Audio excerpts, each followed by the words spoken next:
Hello and welcome to this episode of The Inner Estate with your host, Bridget Stuart. Today, my guest is Jim Godwin from Kansas City. Jim, thank you so much for being our guest today. Thank you for having me. It's good to be here. I am intrigued by the topic that we're going to discuss today. Jim, as a public speaker and a trainer, you are working on some fabulous new content. And the way that you presented it to me was how to go from being a survivor to a driver to a difference maker. And I find that remarkably intriguing. Would you like to share more with everyone? What is behind this concept? Yeah, it started with me being all three of these things and them not being linear, right? Because I think a lot of times we think of going from one step to the next and then to the next. And I've been all three of these things in multiple points of my career and then Right. been other ones as well.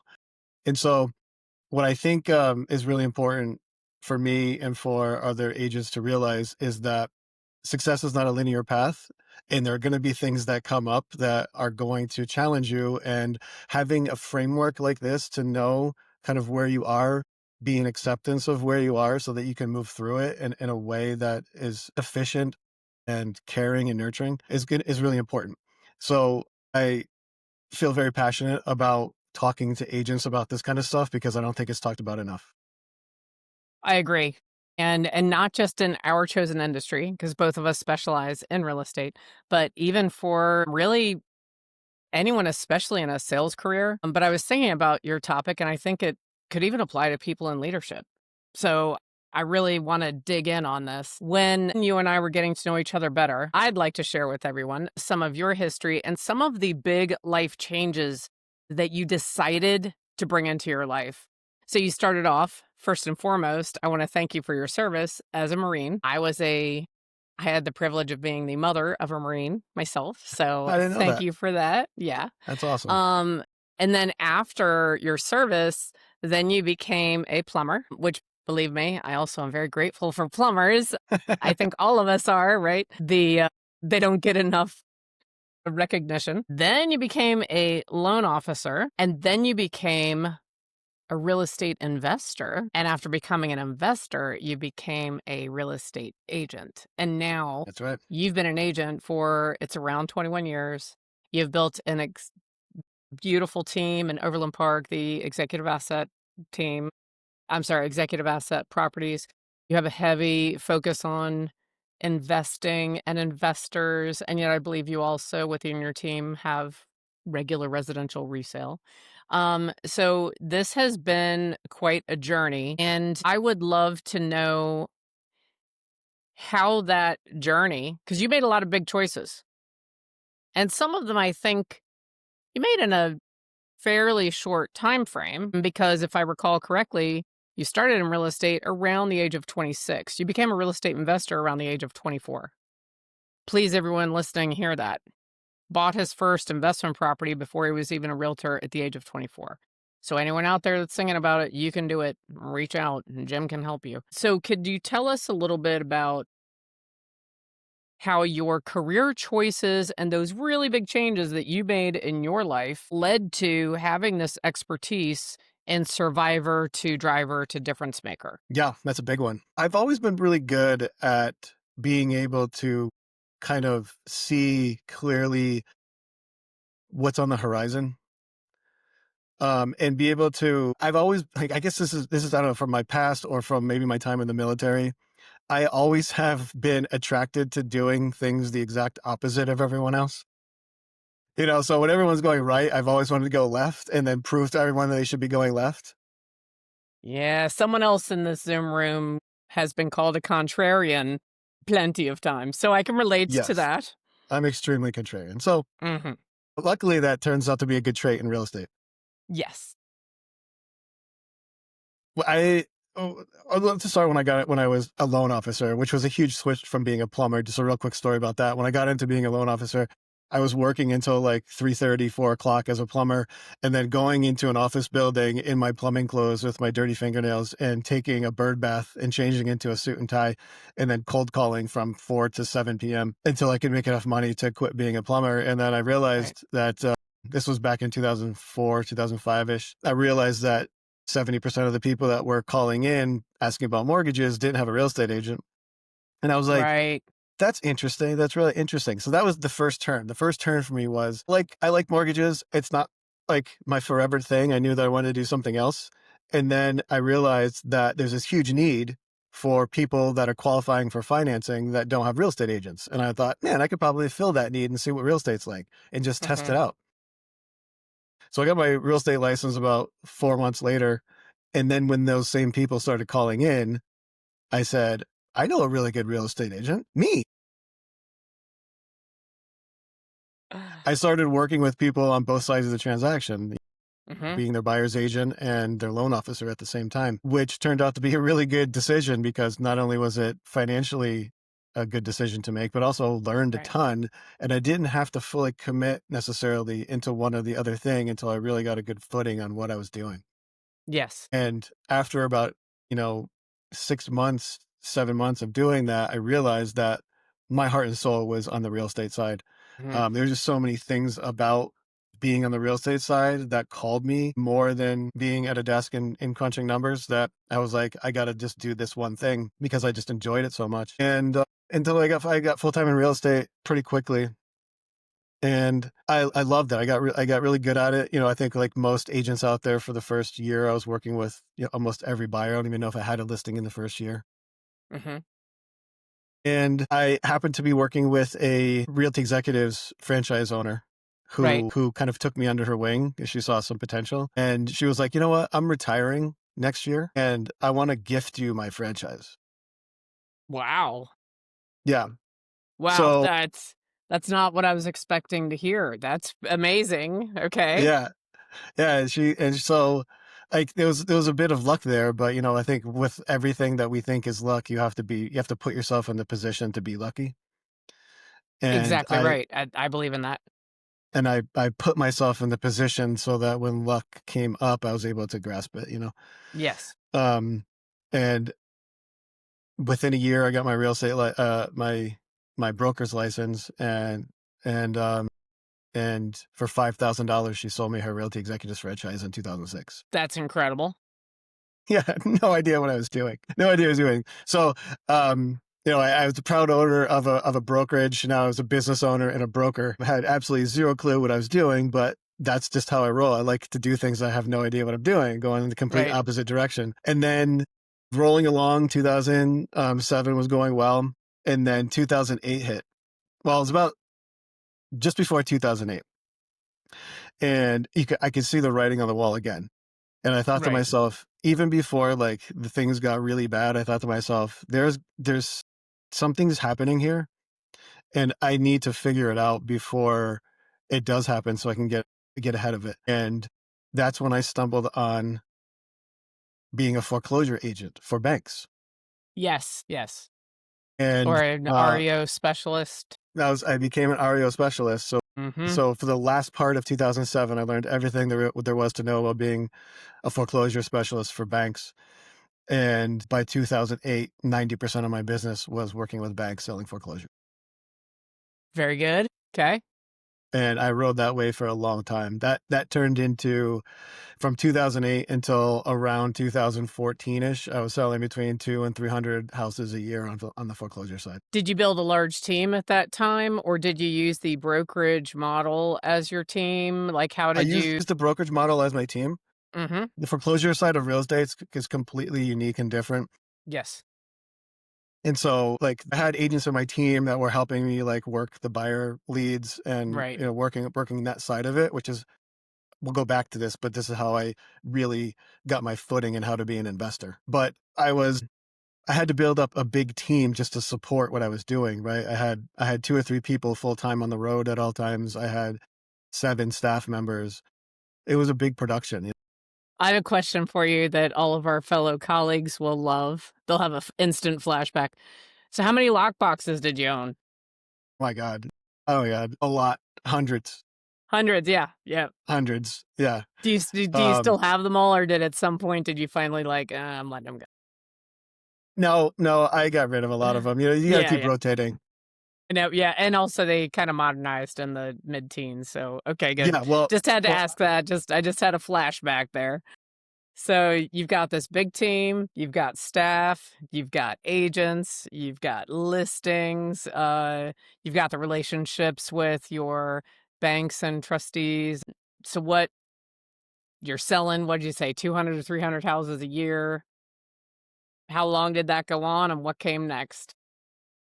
that went on, for a while until around 2014-ish, and then it started to slow down, and then, like, it's hard to prepare for a shift like that, but I Yes. saw that one coming too, and around that 2015 timeframe, when foreclosures started to slow up a bit, I remember thinking, "I haven't prospected or went or have been on a listing agreement or a listing appointment or done anything with in regards to lead development in years, Years.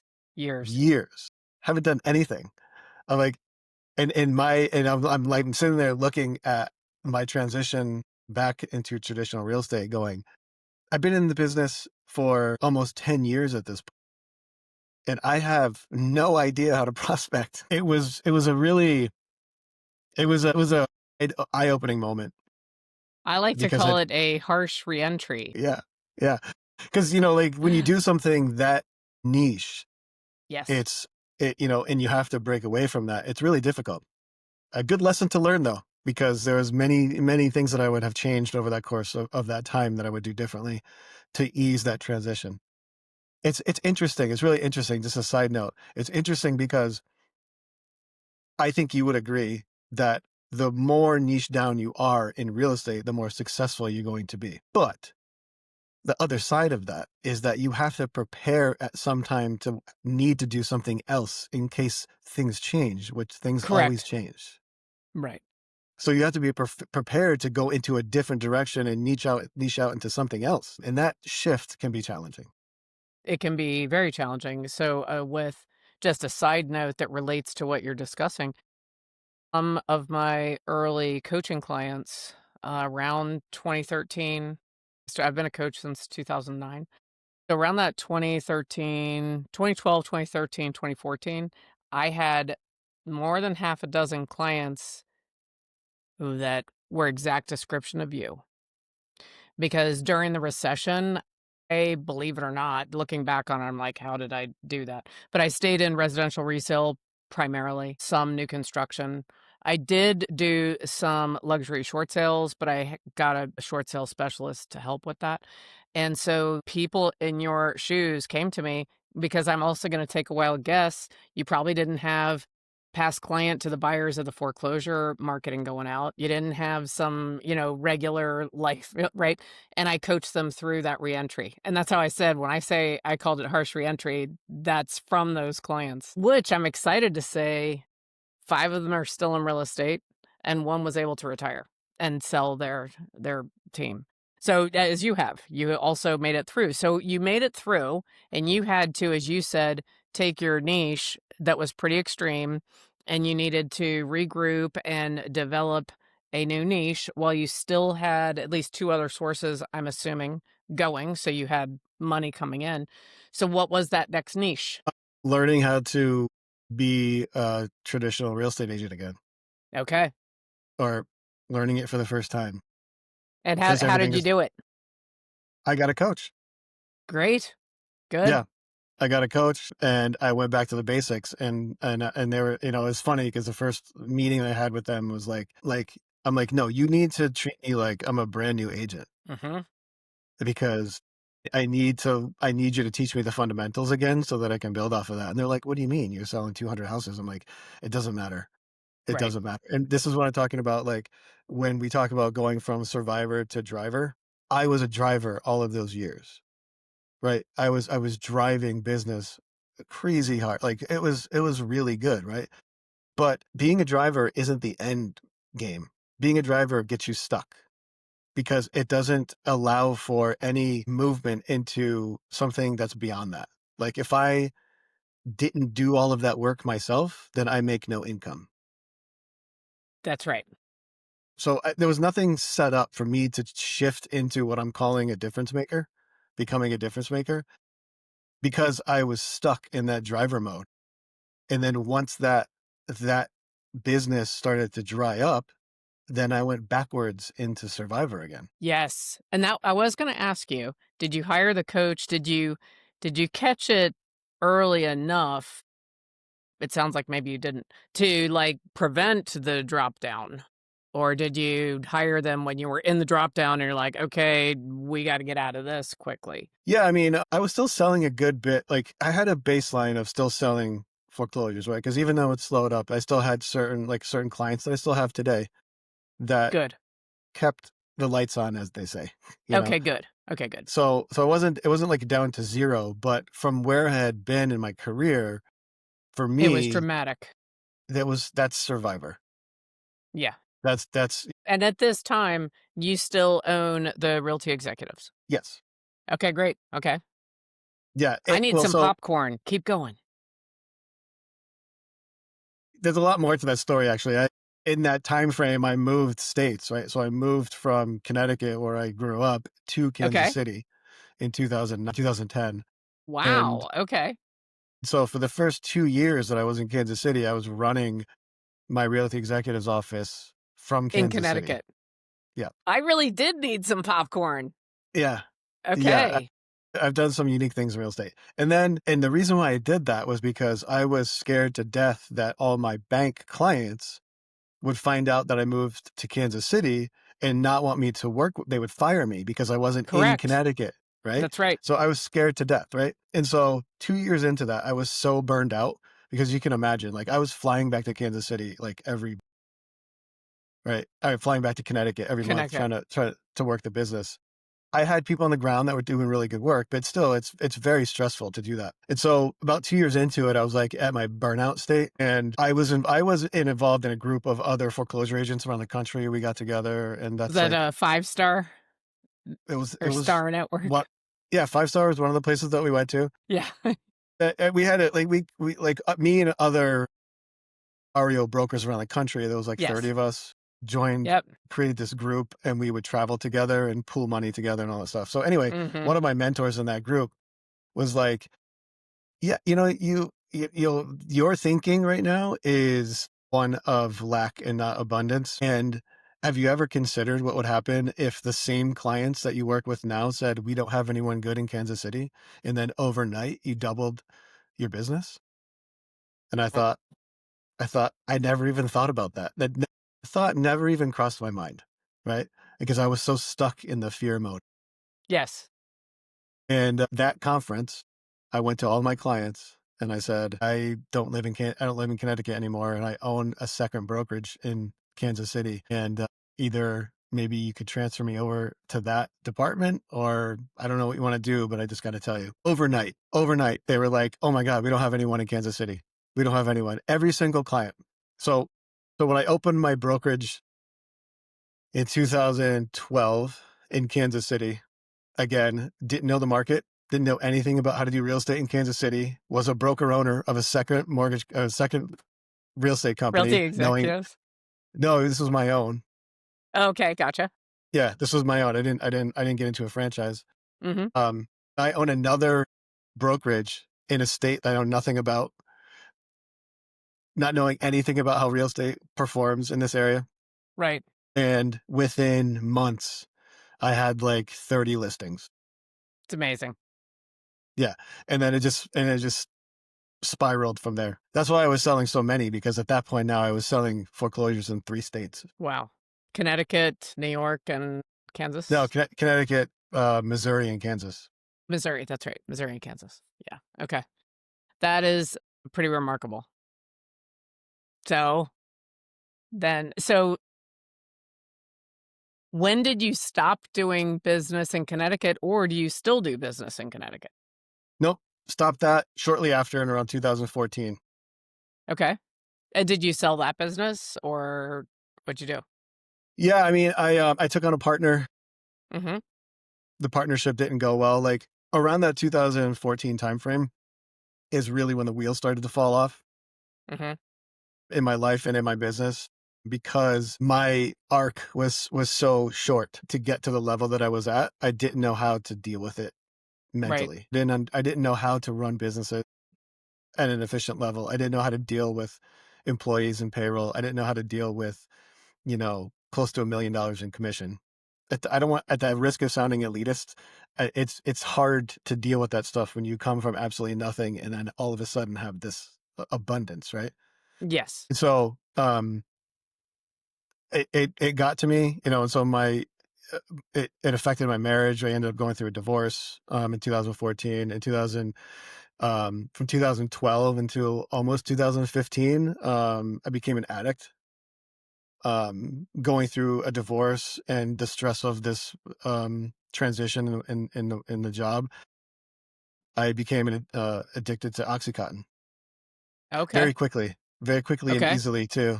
It was one of those things that just like by accident happened. I had a friend that was like, this will solve all your problems. This will solve all your problems. And for a while, it really did. It really did. It was like a magic blanket that went over me, until it doesn't, until it becomes your worst nightmare. And through the progression of that nightmare that became my life was my Realty Executives franchise blowing up, my marriage dissolving, going through bankruptcy, having properties foreclosed, like the whole thing, being sued all over the place. Okay. Um, and then, then you want to talk about going back into survival mode. Well, yeah. I mean, that would That, be a very clear example of definitely survivor mode. mhm, Yeah. yeah, it was some very, very dark times. 2014, 2015, or it was like from 2012 until late 2014. It was really, really dark times. Somehow I made it through, and What was mhm, what was the moment of clarity for you? What was the switch that flipped in particular with the addiction? What was that moment where you were like, "No more?" yeah, it was actually a couple of them. There's a few of them because Mhm. I don't know, like it's I don't know if you've talked to many people that have been addicts or are addicts currently. Is that they have very thick heads. Yeah. Like they have very thick heads. And so it's like really challenging to get addicts to like think and talk to you in a real way because you're just out of your mind. You're just like, it got to the point where I was in withdrawal every 4 hours until I took another pill. You know what I Oh, mean? Like my life revolved around making sure that I had enough to get through my next day. wow. And so like you're in survivor mode so hard that it's hard to like think through anything or get past the next 4 hours, right? So like you're literally living just to get through the next hour. So it's Right. hard to really make a change. The first moment of clarity was the first time that I was like, oh my God. I was sitting in my living room by myself. I had that day out of pills, had to go like spend the previous 4 hours trying to search around to try to find a dealer in pills to get through. And I got back to my house and I got back into my living room and I was like in full withdrawal and I took a pill and everything was fine. And for whatever reason at that moment, I was like, man, I'm an addict. Yeah. It took me that long to realize that I had become an addict. And I was 37 years old at the time. And my first thought after the thought of, oh my God, you're an addict. My first thought after that was, how on earth do you become an addict at 37? What?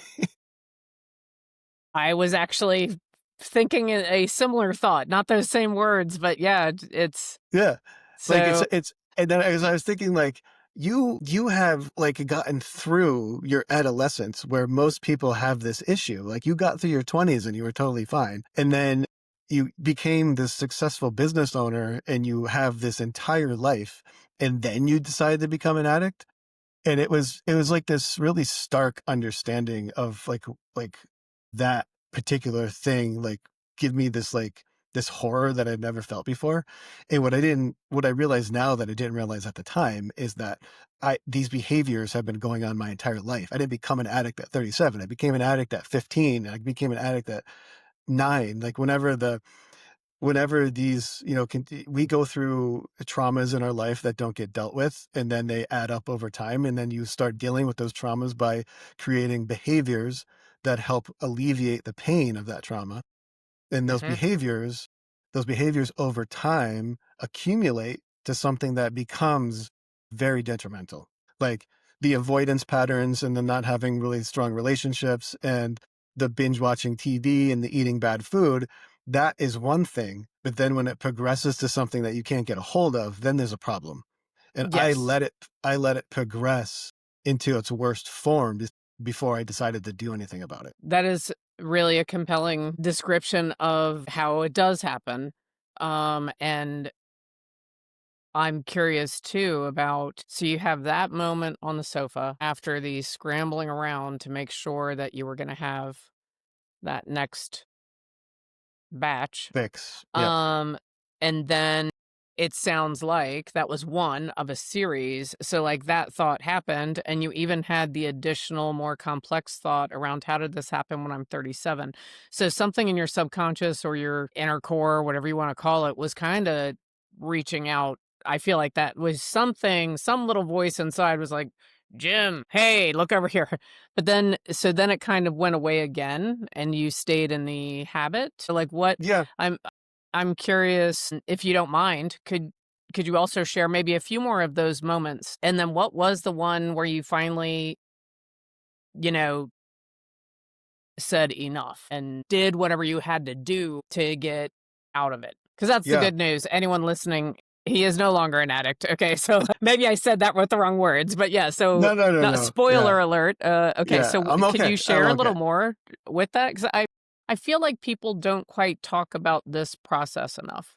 And if anyone's listening, to me, I agree with you, and I'm no specialist in this area, but how you describe that of I'll call it sabotage ourselves in different ways and we blanket it in words like self-care and, "Oh, I'm gonna be easy with myself," and we get screw up our taxes, or we ruin a relationship, or we let ourselves go physically, or whatever it is. Like you were saying, there's different ways that it can manifest. And if anyone out there is listening to you and I, and maybe they did have a day, like your day on the sofa, and they did have a moment of clarity and then it went away again. That's why I'm really so keen to hear if you would share a little bit more of so like what were those little series and then what made you make change?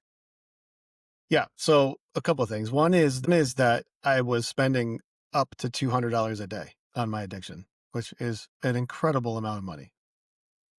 And I agree. that alone was so disheartening to me because I've always been a very frugal person. I don't care about things like I don't need a huge house and a fancy car and like I don't need Mhm. all of that stuff. It's just not me. And Right. so like this is the most extravagant thing I've ever done for myself and it just happens to be killing me. And so I had Right, that right. thought like this is what you choose to spend all of your money on, the thing that's going to end up killing you. So that was a reoccurring pattern that happened a lot. Like every time that I would have to go get more, it's like another $700 here, another $900 here. It's like it was everything was going to all of my resources were going to that. Mhm. That hit hard. The second thing is that I had started a new relationship with who is my now wife. Yeah. I love that. Yeah. Yeah, so we had started dating as my addiction had hit its peak.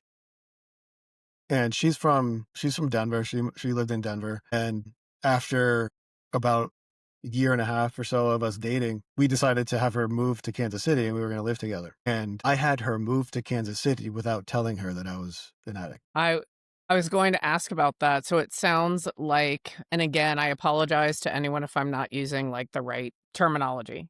So you must have been a highly functioning addict I thought that I because was. well, I mean, to the point where she didn't know, and I'm guessing until she started living with you. Yeah, she didn't know until she started living with me, and then Mhm. I was disappearing every couple hours, and she was like, "What the hell are you doing?" And then very quickly, when you live with somebody, there's no hiding any of that. No. Like, I thought that I hid it from all of my employees. Funny Mhm. story about that, though, when I finally got clean, I called all of my employees to to tell them what I had been through, and they were like, "Uh, yeah, yeah, of course you were an addict." Like, I thought that I was telling them something that they didn't That know. they didn't know. So you Yeah, had and they're prepared like, yourself. You were like, "I have "Okay, prepared this how am whole I gonna thing." tell them?" And, if you were thinking about the words and how to do it, and you were met time after time with like, yeah, broseph, tell me something I Yeah, don't know." So they all yeah, knew. like, every single one of them, I had this whole thing planned out, Right. and within, like, 2 seconds, they were like, "Yeah, we know, like, come Yeah. on." So You that know that what? is a How joyful that you and I can share a laugh about that.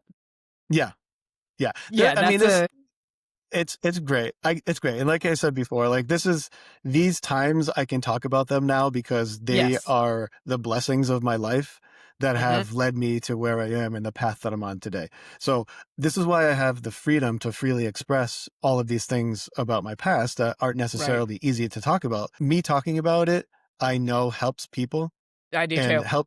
helping get through some of the stuff, even if it's just with the vulnerability piece of it. If you've never gone through addiction, it's really just being able to talk about the things that you're scared or afraid to talk about, and Yes. feel and seeing what it's like to be on the other side of that fear is super important for me to express. Yes. So that's why I can talk about these things, because I know that it helps people get to the other side of whatever they're afraid to talk about. I firmly believe that as well.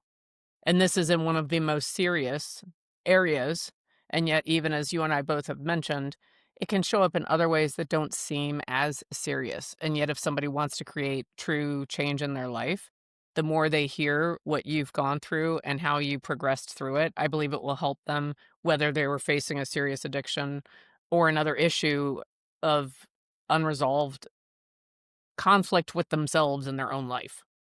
So, yes, so keep sharing, please. Yeah. So the final, I guess the final straw, I guess you would call it, was there was one time where I couldn't get pills because everyone that I went to was out at the time. And so the only thing that I could get was fentanyl patches. Okay. And they were like these little patches that you stuck on your arm. And like I didn't know anything about them. At this particular time, Kelly, my wife now, she was in Denver visiting family, so I was home alone, and I felt like I was going into over like I could feel myself going into OD mode, like I could feel myself like fading away. Right. I called Kelly and I was like, I think I may be ODing, and she was like, "What do you want me to do?" And I'm like, "Just stay on the phone, and if I pass out, call 911." And I ended up not passing out, but I felt like I was sick that whole night, and I put her through a very horrible experience That is horrible. because she was on the phone with somebody that could potentially be dying that she loves, and I felt so awful about doing that, about putting somebody through that pain, that I was like, "This is it. I have to figure this out. I have to get through this."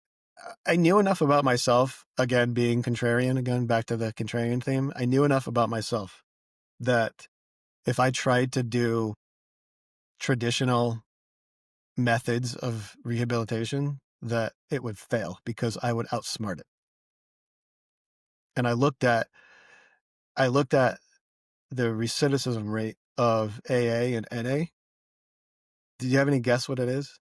No, but I love guessing games. I'll say 41%. 17% stay clean. Wow, okay. Wow.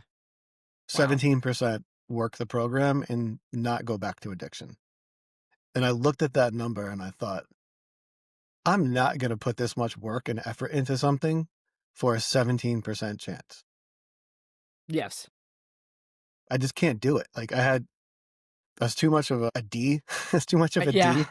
right. I'm like, I will figure out every way that I possibly can to outsmart AA and Yes. beat it, You and know beat it. what? That's being vulnerable as well. You were honest with yourself and you knew, like, Jim, let's reflect on how you would do that. So you knew. And so then you sought out Like what ultimately helped you, right? I wouldn't buy an investment property that I wasn't going to make money on. Yeah. Why would I put this much effort into something that's not going to bear fruit in my life. You know what I mean? Like, so Right. I was looking at it from a very business perspective, I Perspective, guess, yeah.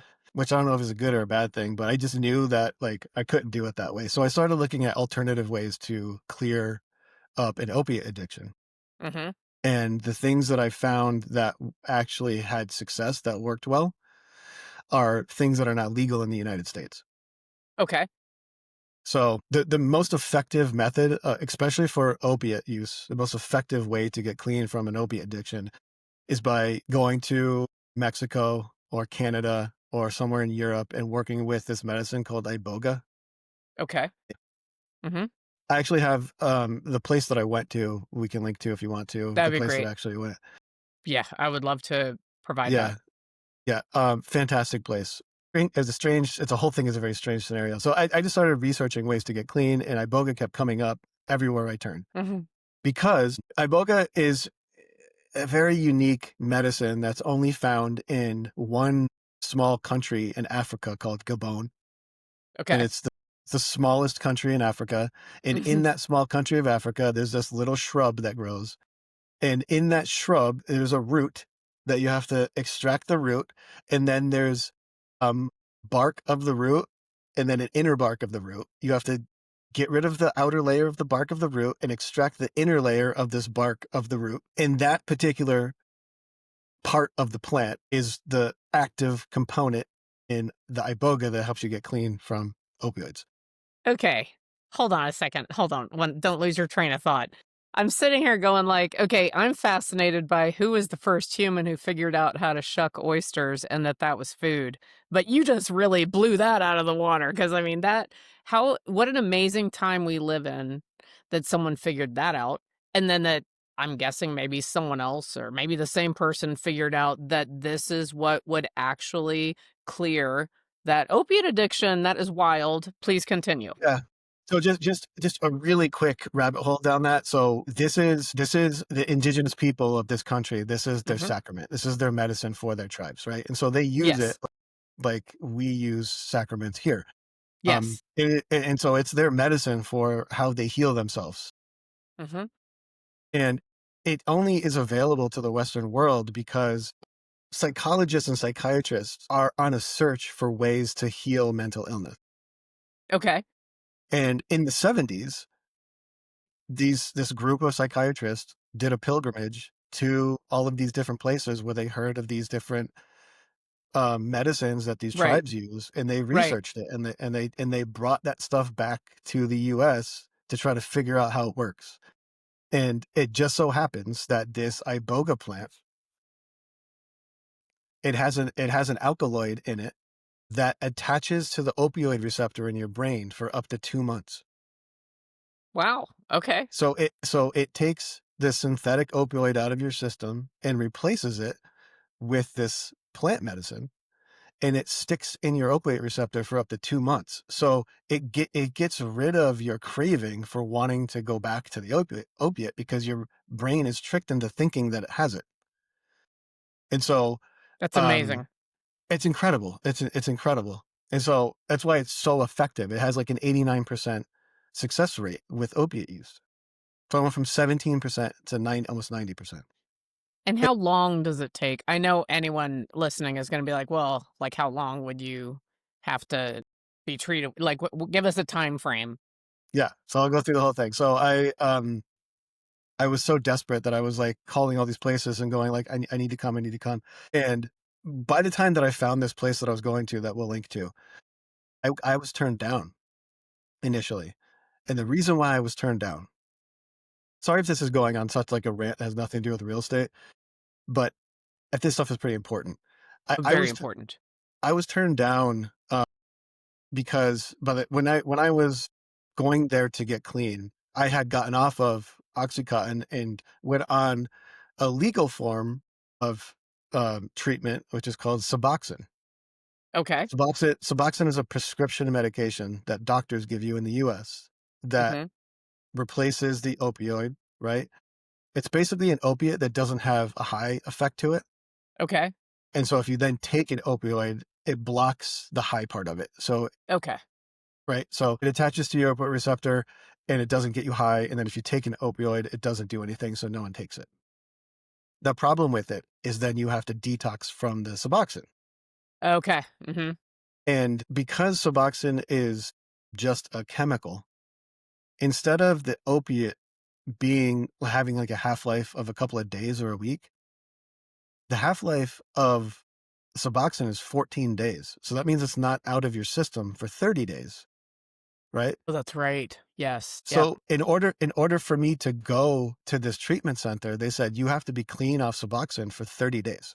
And I'm like, that was the worst of the worst. That was the absolute worst of the worst. So I remember this conversation very vividly. I was like, so what you're telling me is that I have to go back to all of my dealers that I just threw all their phone numbers away and get a 30-day supply in order to be able to come get clean. And they, you know what he said to me? Yes. He said, not only yes, but you would be better off shooting heroin. Wow. Yes. You have a ton of twists and turns. Yes, that I wasn't expecting that. Yeah. He Okay. said, you are better shooting heroin than taking any of this Then taking stuff okay. because it's closer to the natural form of the opiate plant. Wow. Okay. It's less What synthetic. It's less so what synthetic. It's what did you do? I didn't shoot up. I did Okay, not do good. that. No. I was getting a little nervous. Okay. No, no, no, no, no, no. Okay. Yeah. So I went back to my dealers and I got a 30-day supply and it was the most awful feeling in the world. And then I went to this place, 30 days later, I'm on a plane flying to Mexico City. They have some driver that picks me up and drives me 2.5 hours deep into the mountains of central Mexico. And I pull up to this place. And I get there and it's this American dude from New York City with a New York Yankees hat on named Barry, greatest guy in the world. But I could have been going, like, I had no idea where I was going. I just knew that I had to do something. And Yeah. it could have been going into, you know, It had to be anything. scary. Yeah. It was very scary. It was very scary. Yeah.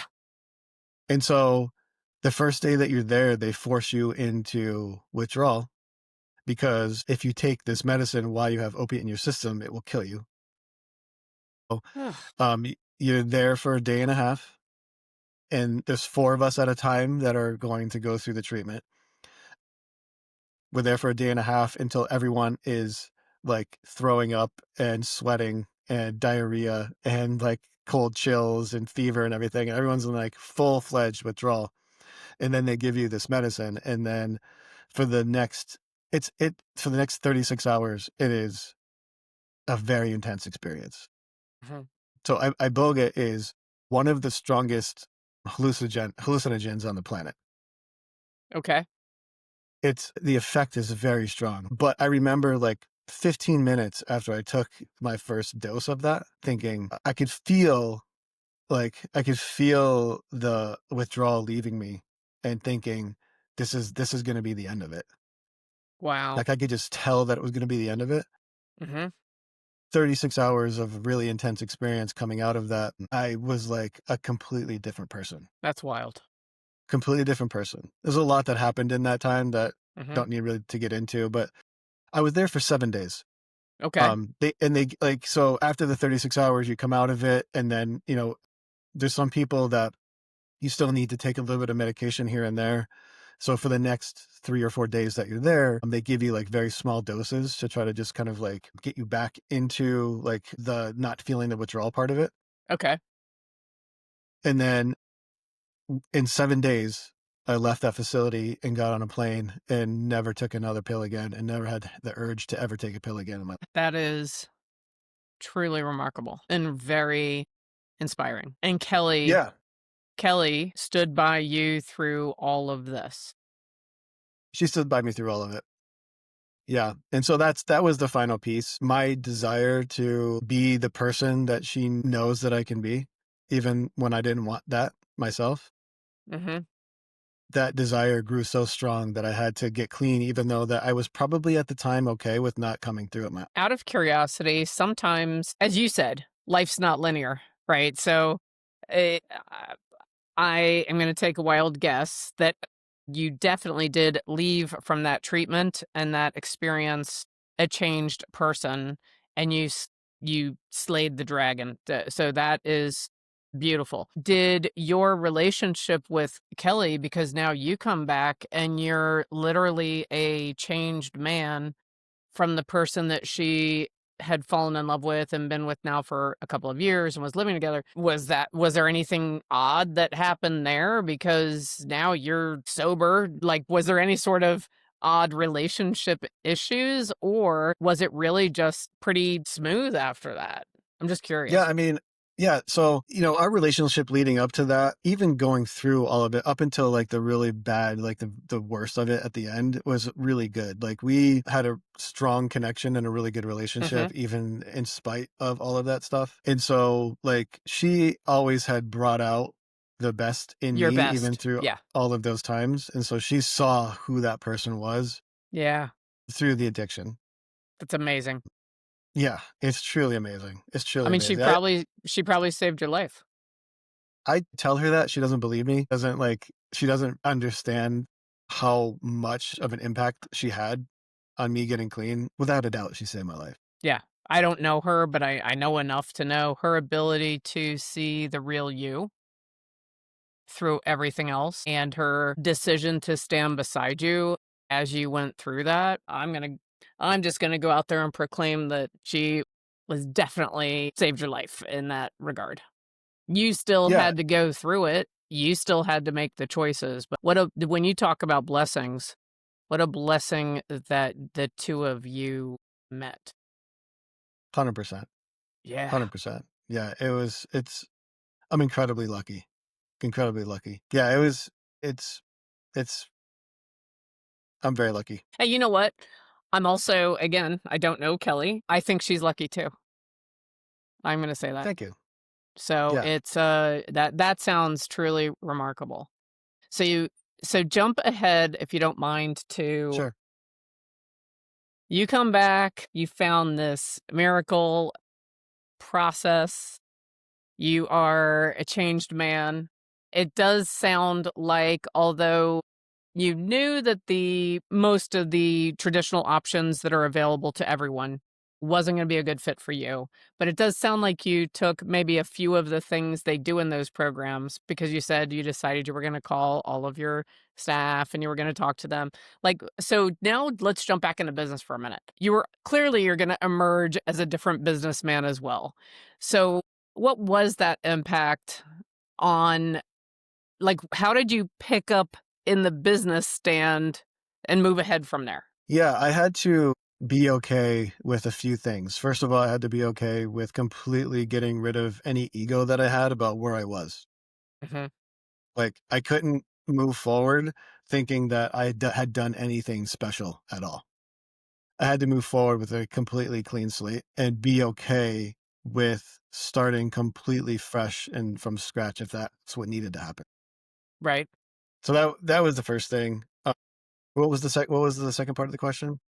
Just like, how did you pick up, and because now your business is so strong. So how did you go from, calling your whole team and being surprised that they already knew? And then, like, how many of them stayed? How many left? Did you kind of pick up right from there and keep moving? Or did you have to clean slate and build from zero? Like, I just am curious, how did you rebuild? Yeah, so that was the second part of it. Like, part of me letting go of my ego about who I was in real estate was knowing that I had a lot of broken pieces to pick up and rebuild. Because I had, "Well, congratulations, you're clean, and now you have to, like, deal with your life."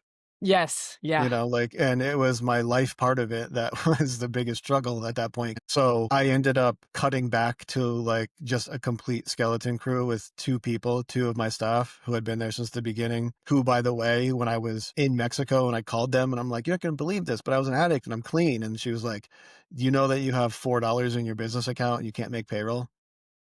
And I'm like, "Oh, man, I thought I was doing something good." Right. And that's just like that's life. That's the reality of the situation that I put myself in. And so I had to come home to that. I had to come home to not having money to make payroll and going through a bankruptcy and going through two foreclosures, and having my business in Connecticut completely dissolve. All of that happened at one time. Right. And So I had to go back basically to square one and say, I'm gonna completely rebuild and be okay with it. And so I had the remaining clients that I had on the foreclosure side that, I had through that whole time were running with just me and the 2 staff that I kept on. Mhm. And I found a broker that I was good friends with in Kansas City that I was like, "Hey, can I put my license underneath you and run whatever traditional sales that I have through you, and then just have this kind of foreclosure stuff running on autopilot, and then try to rebuild by being just an agent in your company?" And I went, after over 10 years of being a broker owner and the big bad boss to, Yeah, begging a friend of mine to be an agent in his company so that I could rebuild my life. And I was completely okay with it because I needed that structure. I right. needed to I needed to be able to back off and be able to take one thing at a time and piece everything back together. And, I needed to do that for myself in my life, but I also needed to do it for my sanity. And I couldn't be who I really needed to be at that time for clients, Right. And so I realized even then that I would be doing them a disservice if I took on too much at once. That's great. It's great that you had that realization and you were willing to accept it. As a Yeah, because fellow high D, sometimes we don't want to accept it and we just push and push and push, right? yeah. So that Well, that was an yeah, important like moment. the one thing that I did keep intact through this whole thing, the one thing that never got touched ever because it was so important to me was my reputation in the business. Even through everything that I've been through, I never tarnished my reputation Right. because it is the absolute most important thing that we have in this business. And I knew that in order for me to maintain that reputation in this community, that I had to take a step back and rebuild it. And that's another reason why I say you had to have been, to a degree, highly functioning. I think that with having that value on your reputation, and I'm assuming also key relationships, you knew it was showtime. It was the game was on, and you knew when you had to be in it. And then you probably were so depleted that you had nothing left for other relationships or yourself when it was at the end of the day, so to Yeah. speak. Yeah. So then I got back from all of that, went back into survivor mode, put the pieces of my life back together over the next year or so, and started to rebuild my life and my business in a slow, very intentional and meaningful way. But this time doing it with a completely new perspective, with the right meaning in place. Right. And with this newfound sense of like wonder and vulnerability for what possibilities could come by me being completely open to anything. And that, like that right there, I can't emphasize enough how much that has impacted my life.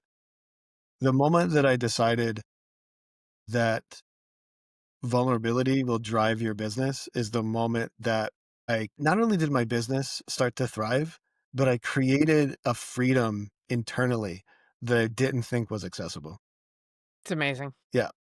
Um, that to me is a superpower, especially in this business where I think agents have this like desire to keep everything held close to them, Right. right? They have to know everything. They have to have every answer. Yes. They have to be everything to everyone.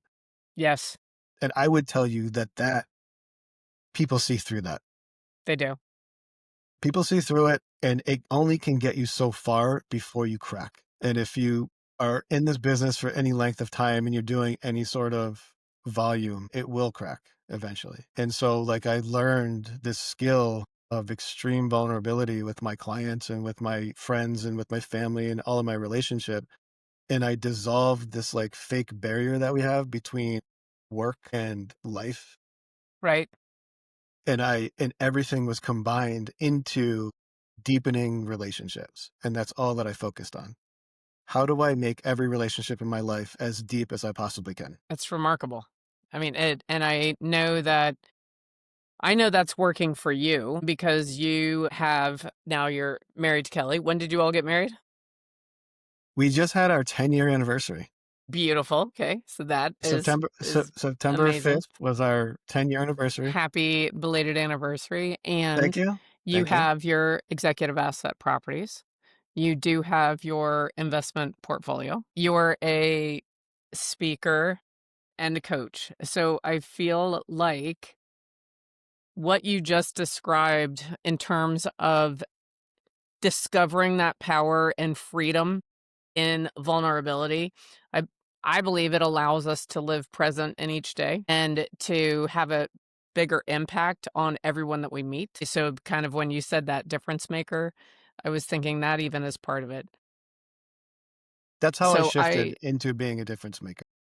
yeah, I Yeah, that's want how to just tell you I think this is so exciting, and I know you're working on a new presentation or a new speech. I'm not sure we want to talk, and I can't wait until you complete it. And I would love to be a guest at one of your times where you share your insight and your story because this it's so meaningful. And I want to thank you for sharing all of this. And actually you were an example of what you're talking about today because you were highly vulnerable with me and anyone listening today. So if somebody wanted to reach out to you, I know that you're executive asset properties in Kansas City, that you're with Keller Williams Preferred Properties.